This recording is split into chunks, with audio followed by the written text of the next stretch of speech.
September 10th, 2021. I'm Jessica Rosenthal. Tomorrow marks a day many of us will never forget. September 11th, 20 years ago, was a day of loss, fear, and terror, but also incredible heroism and even unity. These men and women continue to give their lives for us, and we have to make sure our kids and our grandkids know that freedom is not free. I'm Dave Anthony. 20 years after 9/11, it's still a story that gives us chills. The heroes who fought back on Flight 93. They bonded together to become one cohesive unit and gave their lives so we can continue to live our lives like it's September 10th, 2001. And I'm Brian Kilmeade. I've got the final word on the Fox News Rundown. Tomorrow marks 20 years since 9/11, and if you were old enough to remember that day, you probably remember where you were, that sinking feeling, the shock, how it changed you, how it changed us. President George W. Bush informed the country shortly after it happened, September 11th, 2001, and the following audio is from that day. 2 airplanes have crashed into the World Trade Center in an apparent terrorist attack on our country.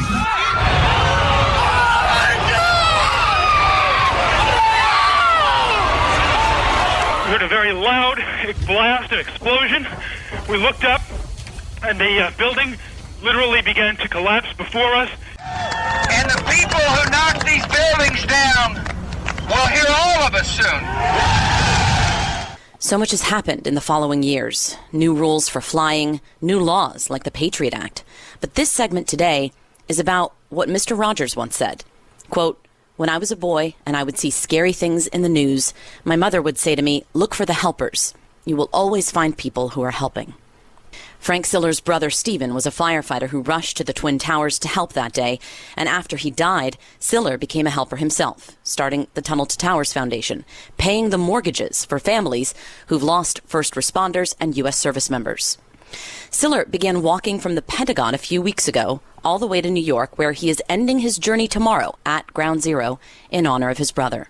I dwell on a lot while I'm walking. I find it so therapeutic to do that, and walking has always been a big part of my life. And of course, walking into New York now, after I've walked 525 miles so far. Wow. I have only 10 more miles to go, and but I'm leaving the 2 miles plus through the tunnel, of course, for the anniversary of September 11th, where I retrace what my brother did 20 years ago when he ran through the Brooklyn Battery Tunnel with 60 pounds of fire gear on his back and gave up his life. So, yes, as I'm coming closer to New York, it's getting very emotional.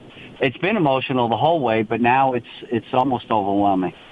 Can you tell us about your brother's journey that day? I know you've recounted it time and time again, but it is important for us to remember how our first responders responded. I mean, in particular, your brother wasn't even on duty, right? No, he was just finished his tour duty at night. He worked at Squad 1 in Brooklyn. He actually was on his way home to play golf with myself, my brother George, my brother Russ. The 4 brothers were going to play golf, but he heard on the radio scanner that the towers were hit. So he turned his truck around, went back to his firehouse, and got his gear, and he drove to the mouth of the Brooklyn Battery Tunnel. It was closed for security reasons. There were cars abandoned. They didn't want any more cars in there. So an eyewitness account tells me he came to a screeching halt and threw his gear on as quickly as possible, and then started jogging into the tunnel. And you know, I didn't know on 9/11 that he had done this. You know, our family, we didn't know that he had done this. But it didn't surprise us because, you know, this is exactly what you just said. This is what firefighters do, our first responders, our men and women in uniform. They run right towards the danger when everyone else is running away, or they save people. You know, that's biggest rescue mission ever was saving 20,000 plus lives out of those towers on 9/11. My brother was part of that, but while doing so, he gave his life. So, you know, these terrorists killed 2,977 Americans, and they were murdered.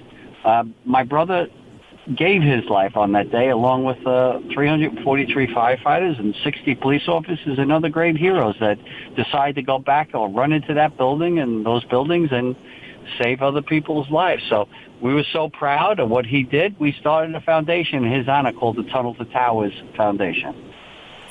I want to ask more about that, but tell me about your plan on Saturday. Your plan, if I have this right, is to retrace his steps? Exactly. So early in the morning on Saturday, I'll be at the mouth of the Brooklyn Battery Tunnel on the Brooklyn side. I'll be with my family, with some of my siblings and my wife. I'll be with my children. 4 of my 6 grandchildren will be doing it. The others 2 a little too young to do it.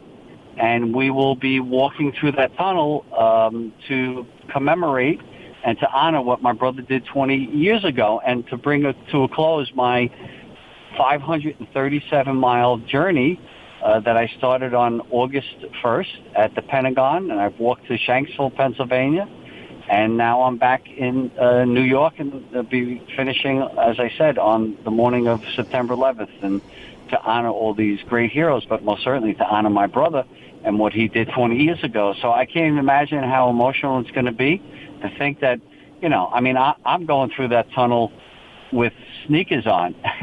He ran through that tunnel with his gear on, and his he didn't have sneakers on. You know that, and he had 60 pounds of gear on. And when I come out of the tunnel, I'm going to be looking at the Freedom Tower, but he looked at the Twin Towers. That was a horrific sight where you saw the fire line where, these great people that were trapped above the fire line, they had a choice to burn. I hate to say this, but this is the truth. And we always should just say the truth, to burn or to jump. And many of them jumped. And it was just a horrific scene. So he wanted to make a difference. All his life he wanted to make a difference. And that's why I'm doing this walk. I want to bring to light what my brother did 20 years ago and the selfless act that he did and so many others. And I think I know by doing this walk for almost 42 days that it's drawn a lot of attention to the great heroes of 9/11, and one of them was my brother. Yeah, wow, it's heavy to think of all those images that day. Frank, if time heals, it can also fade our memories of what happened. I know the security picture in Afghanistan right now is certainly bringing back a lot of this for many of us, but what is the best way to talk about 9/11 to younger generations? I mean, you just mentioned you've got grandkids. I have young children. How do you broach the subject when you tell them about it? So I think, I addressed 7th and 8th graders from a school where I went to on Staten Island, and my brother went there, and my siblings and my kids, and so it's been a big part of that Blessed Sacrament Parish and part of my life for 68 years. And I spoke to them, and I said, you guys are old enough to know what went on. You should know what happened on September 11, 2001, and if your parents aren't telling you, they should be telling you. So go ask them. And you know what you should ask them? You should ask them to bring you to the Pentagon, to Shanksville, Pennsylvania, and to Ground Zero, to the museum. And you can find out all what went on 20 years ago. I said, because you know what? We don't want another 9/11 to happen. And if you forget about what happened, you forget about your past, you're doomed. And as a country, we would be doomed. And to see what just went on in Afghanistan, that we couldn't get out all our American brothers and sisters, and we didn't have the proper structure to protect our military that were there, and we lost 13 more great heroes. It is, I talk to Gold Star widows, and they are distraught. That is the word, distraught on how we handled our final engagement in Afghanistan. I mean, there was anybody could have done a better job. I don't know who was making the decisions. I blame it on the president, but there were many people around him that gave him very bad advice. And it's just mind-boggling. But nonetheless, these men and women continue to give their lives for us, and we have to make sure our kids and our grandkids know that freedom is not free. Now, that you've heard that. Everyone's heard that line before, right? Freedom isn't free. Well, they got to know what that means. And what that means is that people die all the time for us, and we better take care of them as a country. And the Tunnel to Towers Foundation, we made a promise, and this is the promise, that if you go out and you go to serve your country or your community and you give your kids a kiss goodbye and you don't come home, we're going to take care of your family that's left behind. We're going to give them a mortgage-free home. And we're proud to make that promise and that commitment, but nonetheless, American families have to tell their kids everything that went on then, and about the 7,000 men and women in uniform that gave their lives ever since to protect us. You've done a lot of interviews leading up to Saturday. What have you not been asked that you want people to know about in this moment? I really don't know. You're right. I have done a lot of interviews, and I don't mind doing them, because anytime I get to speak about my brother and to talk about these great heroes is always it's why I do it. I don't want my brother's final acts to ever be forgotten. I don't want what these guys did 20 years ago ever be forgotten. I don't want these heroes that die every day for us to be forgotten. And so, I don't mind doing the interviews, but it's important that people actually do something. People got to do something.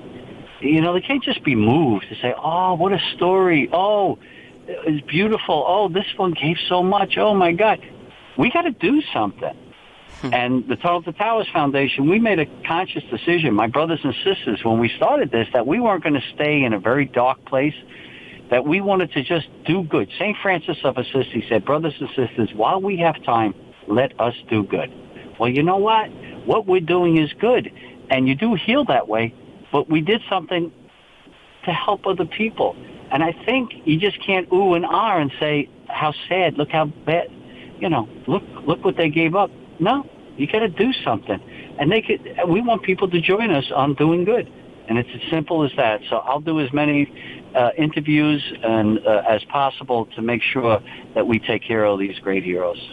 Frank Siller, thank you so much for your time. Appreciate it. Thank you. God bless. Have a great day.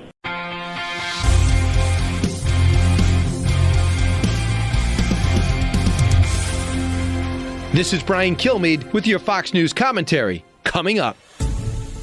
There are nearly 3,000 stories to tell about 9/11 for every one of the victims killed that day in 2001.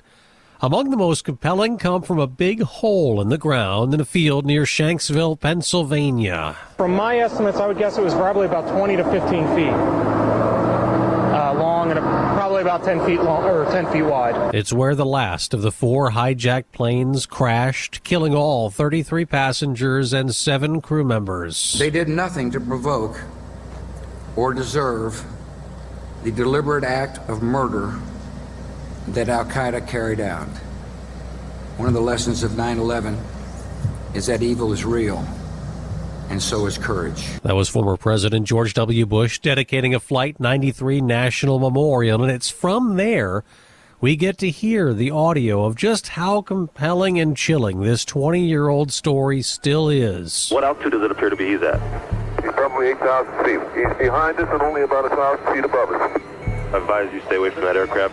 Go north as fast as you can. Well, then Air Traffic Control also asked that other pilot who was nearby. If you can, report what he's doing, sir. It looks like he's rocking his wings, according to my observer. Keeps rocking back and forth. Which might have been the very moment the terrorist hijackers were battling the passengers who fought back.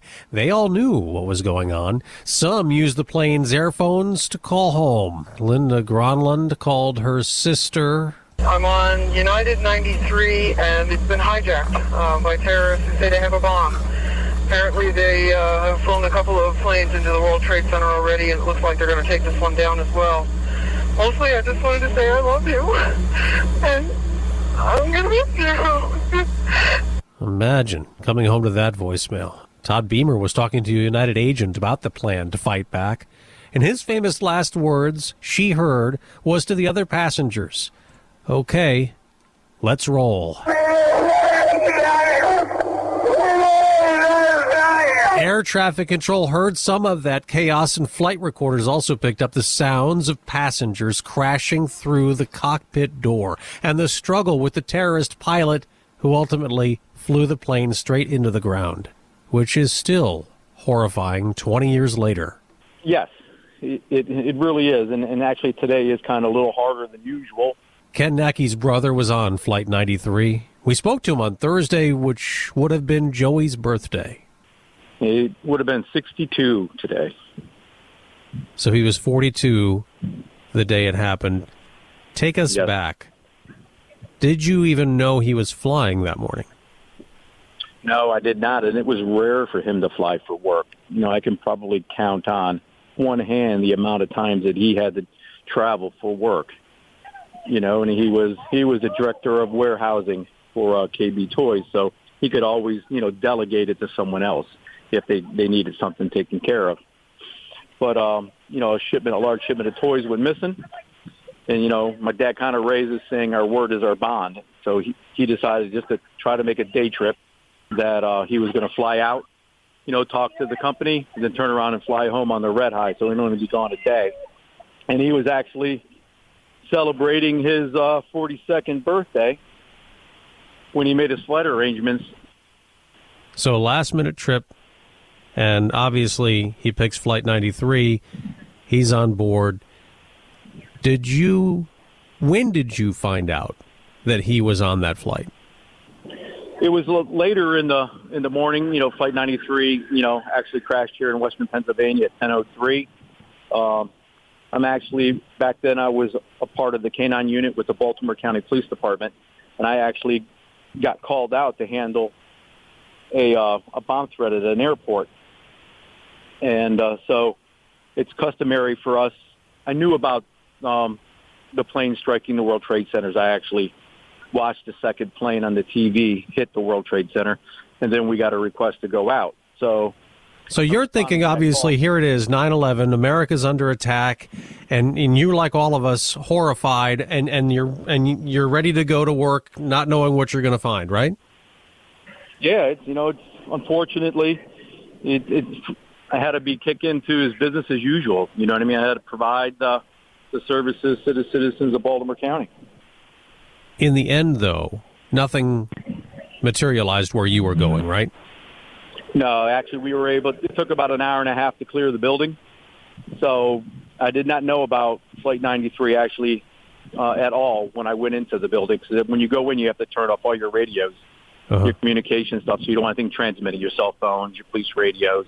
So when I got back out and put my dog back in the truck and I turned everything on, my phone immediately starts ringing. And then it's my wife, and she says, "Hey, I've been trying to reach you for a while. Your dad just called, and he says he believes Joey's on one of the flights." And at that time, I'm thinking only 3 flights. I'm thinking, well, why would Joey be, at the Pentagon or the same, just goes through your mind like saying, he never flies. Right. But then, so your first thought is that's not true. Yeah, my first mind went right into denial. I said, how can that be? And then you start asking all those questions that my wife didn't have the answers to that quick. You know what I mean? My mind's just racing, like saying, has any of the airlines called mom and dad, or had they called his wife? You know what I mean? Has anybody reached out to him? Has no one? So it was kind of like that void. And it's, like I say, it seems like a lifetime, but you know what I mean? Your mind just starts wandering. And like I said, I went from going into denial, thinking, no, Joey never flies, to, as I'm now going to my next call for service, that now something in the pit of my stomach and the hair on the back of my neck are just tingling, like saying, something's wrong, something's missing. And I think if you have like a close-knit family, you understand what I'm saying. I think we all know when something in our lives or in our families amiss. Yeah. And then you start learning more about what happened on that flight. A lot of passengers had called people from the plane. Did Joey make any phone calls? No. And I really, knowing him as well as I do, I don't think he would. And because he was somewhat, but he could make decisions quickly, and he was kind of a man of action. And also, knowing what we know now, 20 years later, is only X amount of phone calls could be made at a time on the flights at that time. There's, that the system only allows X amount of calls to go out at any time. And the good thing about Flight 93 is they had the time. They took off like 46 minutes late. So they were afforded the time to where they could actually, after the hijacking, make phone calls to gain the information, knowing that their plane was going to be used as a weapon. So how courageous is that? Knowing that your flight's going to be used as a weapon, and then all 40 of them muster up that inner strength that we all have and saying, hey, this is not going to happen on my watch. Not today, not tomorrow, never. So you believe that your brother would have been among those trying to get into that cockpit, trying to stop it? Oh, no doubt. I think it takes the strength of all 40 of them for it to be successful. Joey is probably had the biggest heart of anyone I ever met or ever knew, but he also had that little switch inside you that can turn from your best friend to your worst nightmare in probably about a nanosecond. He was an avid bodybuilder, and our dad always taught us early on in life that always prepare for the worst and hope for the best kind of mentality. My dad, served time in the military at the end of in between World War II and the Korea War. So, you know what I mean? He had that kind of discipline in him, and he shared it with us as kids. Have you gone no doubt to the Shanksville Memorial? Have you gone to the site? Oh, I've gone to the site more times than I can remember. I got fortunate. I was actually nominated to be one of the 15 federal advisory commissioners that actually oversaw the design, and the construction of the Flight 93 National Memorial. So I've walked it. I've probably walked every inch of the 2,500 acres of the memorial over time. When was the first time you went to the site where the plane crashed? September 13th, 2001. So was it still smoky? Was it still smoldering? Yes, I actually was brought out since I was a police officer at the time, they actually brought me out days earlier than everyone else. I went out there on September 13th by myself, and the Pennsylvania State Police took me out there while they were actually still searching the site. Must still be burned in your memory, what you saw. Oh, yeah, the whole day, that whole week is, for me, it's like I can remember like it was yesterday. So now we're 20 years later. Obviously, the memories haven't faded. A lot of people don't even know, 20 years later, much about 9/11. What do you tell people about 9/11? You're right. You figure there's probably, 77 million people probably have been born in the last 20 years. And, but yeah, so there's you think about it, there's 20-year-olds that were not even born, for the events. And I think the greatest story that comes out of Flight 93 is how 40 individuals from all different walks of life and ages and professions and life experiences were able to put everything aside and have just enough love and respect for each other to where they bonded together to become one cohesive unit and gave their lives so we can continue to live our lives like it's September 10th, 2001. I think that's such a powerful story. And they did everything that day on that flight within 30 minutes. So they were able, get over that initial shock of the hijacking, and that stress, and then realize, okay, people are making phone calls, gathering information. I believe people are protecting the people who are making the phone calls from the watchful eyes of the terrorists. They were all herded back into the rear of the plane.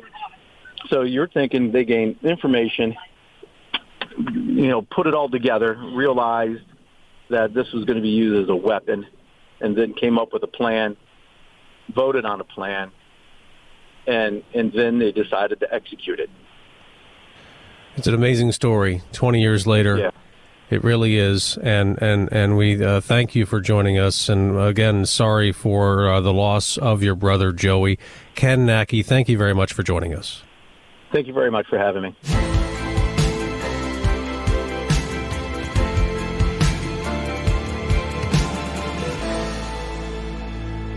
Hey, it's Brett Larson, inviting you to download and listen to the new daily Fox on Tech podcast. There's part of a colorful late 90s iMac on Mars. It's an idea that seems a lot like Kickstarter called Build It. Subscribe and listen now by going to foxnewspodcast.com or wherever you get your podcasts. Subscribe to this podcast at foxnewspodcasts.com. And now, some good news with Tanya J. Powers. There's a famous quote by Mr. Rogers, you know, of Mr. Rogers' Neighborhood, that seems worth remembering this week. It was something his mother used to say to him when there was a catastrophe on the news or in a movie. She'd say, quote, "Look for the helpers." I was reminded of that when I recently talked to Jessica DuLong. She's a former chief engineer on New York City fireboat John J. Harvey that served at Ground Zero on September 11th, 2001. Minutes after the towers fell, a call went out for all available boats. And in her book, Saved at the Seawall, Stories of the September 11th Boat Lift, Jessica says at least 800 mariners and 150 boats answered that call. Sailing yachts, dinner cruise boats, everything that you can think of, everything that floated was marshaled to this rescue. The helpers, if you will. They worked tirelessly that day, taking people from Lower Manhattan to safety across the Hudson River, docking in New Jersey. Jessica says that's what sets those mariners apart. Even if you're going to rescue people the first time off the island, you have a boat full of people, you drop them off, you tie up, and you are safely away from disaster. And what you need to do is you need to make a choice to turn your boat around and over again head straight to the catastrophe that's unfolding that nobody knows what's happening next. We don't know if it's the end of the world. We don't know if this is the beginning of so much worse, right? And over again, these mariners pointed their bows back to the island on fire. And they did so, but over and over again with a choice, but when I spoke with them, it wasn't a choice. I mean, they could say, okay, yeah, I guess it was a choice, but it was not.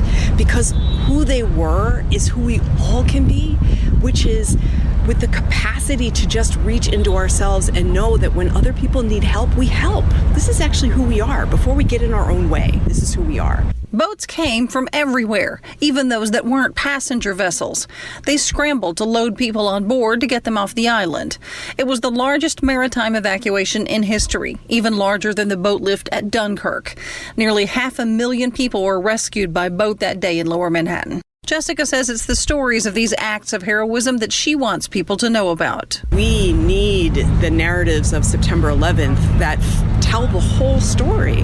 And they're all the stories of the sort of firefighter rushes in and the heroism that's typified in our normal ideas of what a hero is. But there are other stories of just everyday people who are, we know from disaster research, the first responders almost always are just people, just everyday people with no professional responsibility. The helpers. In New York, Tanya J. Powers, Fox News.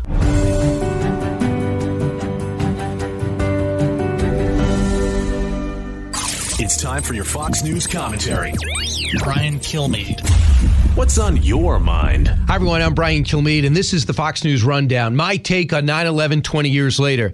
Well, 20 years ago, I was lucky enough to be on the air at the time when that horrific day took place, when the plane hit the building while we were on the air, and right after the second one at 9:06 did just the same. And this year, had the opportunity to go to Shanksville and see Flight 93, where it crashed, and what those brave men and women did when they were needed most, or else the whole Capitol building would have exploded because it would have been the fourth plane, the only one not to reach its target.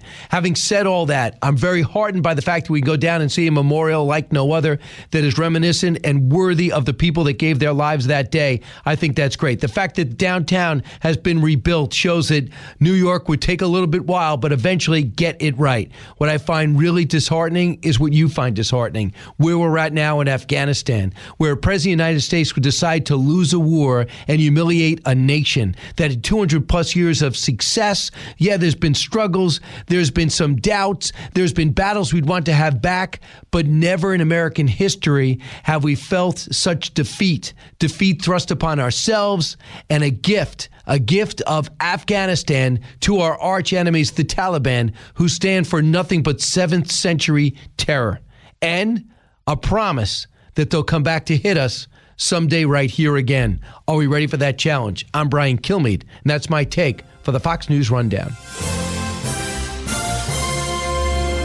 You've been listening to the Fox News Rundown. Stay up to date by subscribing to this podcast at foxnewspodcasts.com. And for up-to-the-minute news, go to foxnews.com.